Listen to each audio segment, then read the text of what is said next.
This is the Google Nest Thermostat. I've had this for a bit now, and a few people asked me about it, so here's my take. I'm using the Snow version. It has a white body and a mirrored circular face. It looks clean on the wall and doesn't draw much attention when the screen is off. The display appears through the mirrored surface when I walk up to it. That works well most of the time because the built-in motion sensor notices when I'm nearby. The thermostat is about 4 inches across, so it doesn't take up much wall space. It is also fairly thin. My old thermostat was a plain plastic rectangle, and this one looks less like a piece of HVAC equipment. I wouldn't choose a thermostat based only on appearance, but I do like that it blends in with the room. Installation was easier than I expected, though this depends a lot on the wiring in the house. I turned off power to the HVAC system, removed the old thermostat, and used the Google Home app to identify the wires. The app walked me through the connections one at a time. The mounting plate also has a small bubble level, which helped me put it on straight. One concern I had was compatibility. This thermostat works with many common 24-volt heating and cooling systems, but not every system is supported. It can handle setups with heating, cooling, fan control, and some heat pumps with auxiliary heat. I checked Google's compatibility tool before disconnecting anything, and I would suggest doing the same. Power is another thing to check. The thermostat can work without a dedicated C-wire on some systems by sharing power through the existing wiring. That may be fine in many homes, but older HVAC equipment can sometimes have power issues. I noticed some inconsistent behavior until steady power was available. A C-wire or Nest power connector can help if the thermostat loses power, disconnects from Wi-Fi, or causes unusual equipment cycling. The daily controls are simple. There is no rotating outer ring like the Nest Learning thermostat.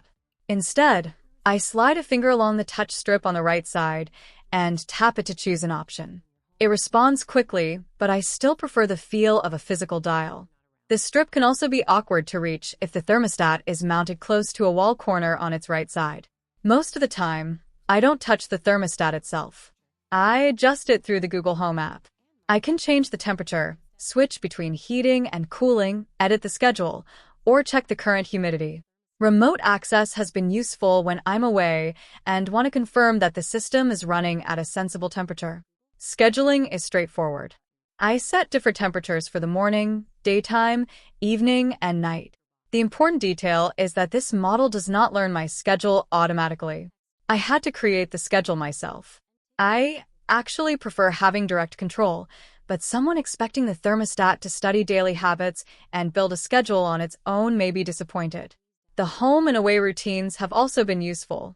I set the thermostat to use an eco temperature when my phone shows that I've left home. When I return, it goes back to the normal setting. It has worked reliably for me, though location permissions need to be set correctly. If several people live in the home, each person's presence settings may also need some attention. I like being able to control it with voice commands. It works with Google Assistant, and it can also be connected to Amazon Alexa. Matter support gives it more flexibility with compatible smart home systems. I mainly use the app, but voice control is convenient when I'm cooking or don't have my phone nearby. The screen is easy to read from a normal distance. It shows the target temperature, HVAC status, and other basic information. The Nest leaf appears when I choose a temperature that may use less energy. I don't treat that icon as a strict rule, but it is a useful reminder when I'm setting the temperature higher or lower than necessary. The energy reports help me notice how often the heating and cooling system was running. I also like the HVAC monitoring feature. It watches for unusual heating or cooling patterns and can send an alert if something seems wrong.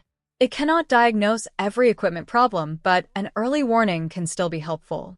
There are a couple of limits I noticed over time. This model does not support the separate Nest temperature sensors used with some other Nest thermostats. That means I can't place a sensor in a bedroom and tell the thermostat to use that room's temperature. If temperatures vary a lot between floors or rooms, that could be an important downside.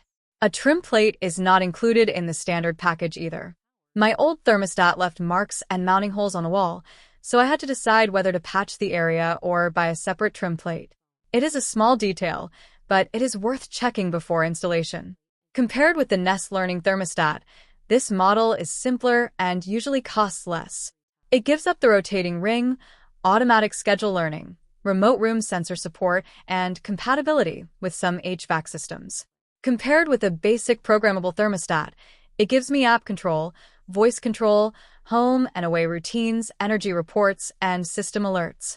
I think this makes sense for someone with a compatible HVAC system who wants remote controls and a basic schedule without paying for features they may not use. It is also a reasonable fit for someone already using the Google Home app. I would look at another model if I needed remote room sensors, automatic schedule learning, or support for a less common HVAC setup. My experience has been mostly positive. It does the basic job well, the app is easy to manage, and the snow finish fits naturally into my home. The touch strip is not my favorite control method, and the wiring requirements deserve careful attention. As long as those limits are clear, I'm comfortable recommending it as a practical, smart thermostat for a typical home. If you have questions about the Google Nest Thermostat, leave them in the comments. Subscribe to the channel if you want to see more honest product reviews. Thank you for watching.